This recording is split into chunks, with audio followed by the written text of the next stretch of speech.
ವಿರಾಮದ ಬಳಿಕ ಜಾತಕ ಫಲ ವಿಶೇಷ ಕಾರ್ಯಕ್ರಮಕ್ಕೆ ಮತ್ತೆ ಸ್ವಾಗತ. ಶಾಸ್ತ್ರಿಗಳೇ, ಇನ್ನುಳಿದ 6 ರಾಶಿಗಳ ಮೇಲೆ ಶುಕ್ರನ ಪ್ರಭಾವ ಪರಿವರ್ತನೆಯಿಂದಾಗಿ ಆಗುವಂತಹ ಲಾಭಗಳು, ಅಶುಭ ಫಲ ಏನೇನಿದೆ ತಿಳಿಸ್ಕೊಳ್ಳೋದಾದ್ರೆ.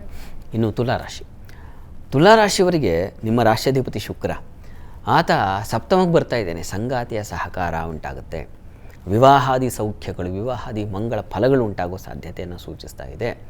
ಚೆನ್ನಾಗಿದೆ. ಚಂದ್ರನೂ ಇದ್ದಾನೆ. ಈ ದಿವಸ ಸಮೃದ್ಧಿ, ವೃತ್ತಿಯಲ್ಲಿ ಹೆಚ್ಚಿನ ಅನುಕೂಲ. ಸಣ್ಣ ಪುಟ್ಟ ಕಿರಿಕಿರಿ ಇರ್ತದೆ, ಅದರ ನಿವಾರಣೆಗೆ ಗಣಪತಿ ಪ್ರಾರ್ಥನೆ ಮಾಡಿ, ಹೆಚ್ಚಿನ ಅನುಕೂಲ ಇದೆ. ಇನ್ನು ವೃಶ್ಚಿಕ ರಾಶಿಯವರಿಗೆ ಶುಕ್ರ ನೋಡಿ 6ನೇ ಮನೆಗೆ ಬರ್ತಾ ಇದ್ದೇನೆ. ಸ್ತ್ರೀಯರಿಗೆ ಸಾಲ ಬಾಧೆ ಸೂಚಿಸ್ತಾ ಇದೆ, ಆರೋಗ್ಯ ವ್ಯತ್ಯಾಸ ಸೂಚಿಸ್ತಾ ಇದೆ, ಸ್ವಲ್ಪ ಹುಷಾರಾಗಿರಿ. ಈ ದಿವಸ ತಂದೆ ಮಕ್ಕಳಲ್ಲಿ ಭಿನ್ನಾಭಿಪ್ರಾಯ ಇದೆ, ಆತ್ಮೀಯರು ದೂರ ಆಗಿಬಿಡ್ತಾರೆ. ಈ ದಿವಸ ಸ್ವಲ್ಪ ಸಂಕಟದ ಫಲ ಈ ದಿವಸ ನಿಮಗೆ. ಇದಕ್ಕೇನಪ್ಪ, ನೀವು ತಪ್ಪದೇ ದುರ್ಗಾ ಸಪ್ತಶತಿ ಪಾರಾಯಣ ಮಾಡಿಸಿ, ತುಂಬ ಅನುಕೂಲ ಆಗುತ್ತೆ.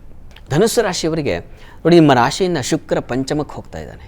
ಬುದ್ಧಿಬಲ ಚೆನ್ನಾಗಿರ್ತದೆ, ಚುರುಕಾಗಿ ನೀವು ಕೆಲಸ ಮಾಡ್ತೀರಾ, ಚುರುಕಾಗಿ ಆಲೋಚನೆ ಮಾಡ್ತೀರಾ, ಬಹಳ ಶೀಘ್ರದಲ್ಲಿ ಫಲ ಸಿಗ್ತಕ್ಕಂಥ ಸಾಧ್ಯತೆ. ಚಂದ್ರನೂ ಚೆನ್ನಾಗಿದ್ದಾನೆ, ಹೀಗಾಗಿ ಹೆಚ್ಚಿನ ಸೌಖ್ಯ ಸಮೃದ್ಧಿ ಚೆನ್ನಾಗಿದೆ, ಲಾಭದಾಯಕವಾಗಿದೆ. ಕೃಷಿಕರಿಗೆ ತುಂಬ ಚೆನ್ನಾಗಿದೆ. ಹಾಲು ಹೈನು ವ್ಯಾಪಾರಿಗಳಿಗೆ ತುಂಬ ಚೆನ್ನಾಗಿದೆ. ದ್ರವ ವ್ಯಾಪಾರಿಗಳಿಗೆ ಹೆಚ್ಚಿನ ಅನುಕೂಲ ಇದೆ. ಹೀಗಾಗಿ ಸೌಖ್ಯ ಸಮೃದ್ಧಿ ಚೆನ್ನಾಗಿದೆ ಈ ದಿವಸ. ಅಷ್ಟಮದ ಮಾಂದಿಯಿಂದಾಗಿ ವಸ್ತು ನಷ್ಟತೆ ಇದೆ, ಇದಕ್ಕಾಗಿ ಕಾರ್ತವೀರ್ಯಾರ್ಜುನ ಸ್ಮರಣೆ ಮಾಡಿ. ಮಕರ ರಾಶಿಯವರಿಗೆ ಚತುರ್ಥ ಸ್ಥಾನಕ್ಕೆ ಶುಕ್ರ ಹೋಗ್ತಾ ಇದ್ದಾನೆ. ಹೀಗಾಗಿ ಸಂಪತ್ತು, ಸಮೃದ್ಧಿ, ಜೊತೆಗೆ ಗೃಹ ಸೌಖ್ಯ, ವಾಹನ ಸೌಖ್ಯ, ವಾಹನ ಲಾಭ ಇತ್ಯಾದಿ ಎಲ್ಲ ಸೂಚಿಸ್ತಾ ಇದೆ. ಹೀಗಾಗಿ ನೀವು ಈ ಒಂದು ತಿಂಗಳಲ್ಲಿ ಸೈಟ್ ಖರೀದಿ ಮಾಡೋದೋ, ಮನೆ ತಗೊಳ್ಳೋದೋ ಅಥವಾ ಅಂಥವುಗಳ ಒಂದು ಆಲೋಚನೆ ಮಾಡ್ತಕ್ಕಂಥದ್ದು ಇದೆಲ್ಲ ಇದೆ, ಚೆನ್ನಾಗಿದೆ. ಬಂಧು ಮಿತ್ರರ ಸಹಕಾರ, ಒಳ್ಳೆಯ ವಿಹಾರ ಇದೆಲ್ಲ ತುಂಬ ಚೆನ್ನಾಗಿದೆ. ವೃತ್ತಿಯಲ್ಲೂ ಅಷ್ಟೇ ತುಂಬ ಚೆನ್ನಾಗಿದೆ. ಚಂದ್ರನ ಬಲ ಚೆನ್ನಾಗಿರೋದ್ರಿಂದ ಇದೆಲ್ಲ ಸಮೃದ್ಧತೆ ತುಂಬ ಚೆನ್ನಾಗಿದೆ.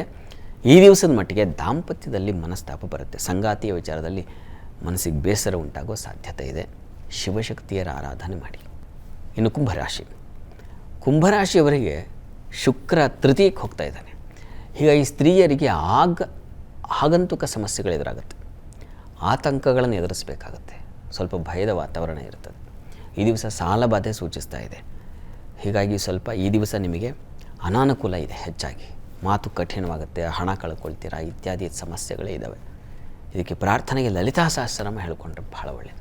ಇನ್ನು ಮೀನರಾಶಿಯವರಿಗೆ ನೋಡಿ, ನಿಮ್ಮ ರಾಶಿಯಿಂದ ದ್ವಿತೀಯಕ್ಕೆ ಹೋಗ್ತಾ ಇದ್ದಾನೆ ಶುಕ್ರ. ಇದು ಹಣಕಾಸಿನ ತೊಡಕನ್ನು ಹೇಳುತ್ತೆ, ವಿದ್ಯಾರ್ಥಿಗಳಿಗೆ ತೊಡಕನ್ನು ಸೂಚಿಸುತ್ತೆ, ಮನಸ್ಸು ಚಂಚಲವಾಗುತ್ತೆ, ತುಂಬ ಹುಷಾರಾಗಿರಬೇಕು. ಅನಗತ್ಯ ಖರ್ಚುಗಳನ್ನು ಮಾಡಿಸುತ್ತೆ. ಚಂದ್ರನು ಅಷ್ಟಮದಲ್ಲಿದ್ದಾನೆ, ಮನಸ್ಸಿಗೆ ವ್ಯಥೆ, ನೋವು, ದುಃಖ ಈ ಥರದ್ದೆಲ್ಲ ಫಲ. ಚಂದ್ರ ಮಾಂದಿ ಕೂಡ ಮನಸ್ಸಿನ ಸ್ಥಾನದಲ್ಲಿ ಇರೋದು. ಹೀಗಾಗಿ ಈ ದಿವಸ ಲಲಿತಾ ಸಹಸ್ರನಾಮ ಹೇಳ್ಕೊಳ್ಳಿ, ಅನುಕೂಲ ಆಗುತ್ತೆ. ಈ ದಿವಸ 12 ರಾಶಿಗಳವರು, ರಾಶಿ ಗೊತ್ತಿಲ್ಲ ಅಂತಕ್ಕಂಥವ್ರು ಹೇಳಬಹುದಾದ ಮಂತ್ರ ಯಾವುದು ಗಮನಿಸಿ. ಓಂ ಶುಚಯೇ ನಮಃ ಈ ಮಂತ್ರ ಹೇಳ್ಕೊಳ್ಳಿ, ಮನಸ್ಸು ಶುಭ್ರವಾಗುತ್ತೆ, ಶುಚಿಯಾಗುತ್ತೆ.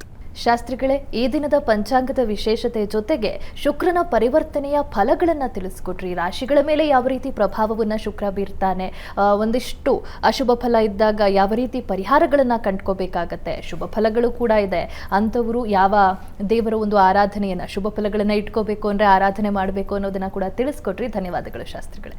ಸರ್ವೇ ಜನಾಃ ಸುಖಿನೋ ಭವಂತು, ಸಮಸ್ತ ಸನ್ಮಂಗಳಾನಿ ಭವಂತು. ಎಲ್ಲರಿಗೂ ಶುಭವಾಗಲಿ. ನೋಡಿದ್ರಲ್ಲ ವೀಕ್ಷಕರೇ, ಇದಾಗಿತ್ತು ಇವತ್ತಿನ ಜಾತಕ ಫಲ ವಿಶೇಷ ಕಾರ್ಯಕ್ರಮ. ನೇರ, ದಿಟ್ಟ, ನಿರಂತರ ಸುದ್ದಿಗಾಗಿ ನೋಡ್ತಾ ಇರಿ ಏಷ್ಯಾನೆಟ್ ಸುವರ್ಣ ನ್ಯೂಸ್.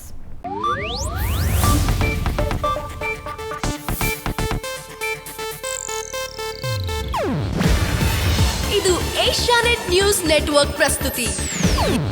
ನೀವು ನೋಡ್ತಿದ್ದೀರಾ ಏಷ್ಯಾನೆಟ್ ಸುವರ್ಣ ನ್ಯೂಸ್.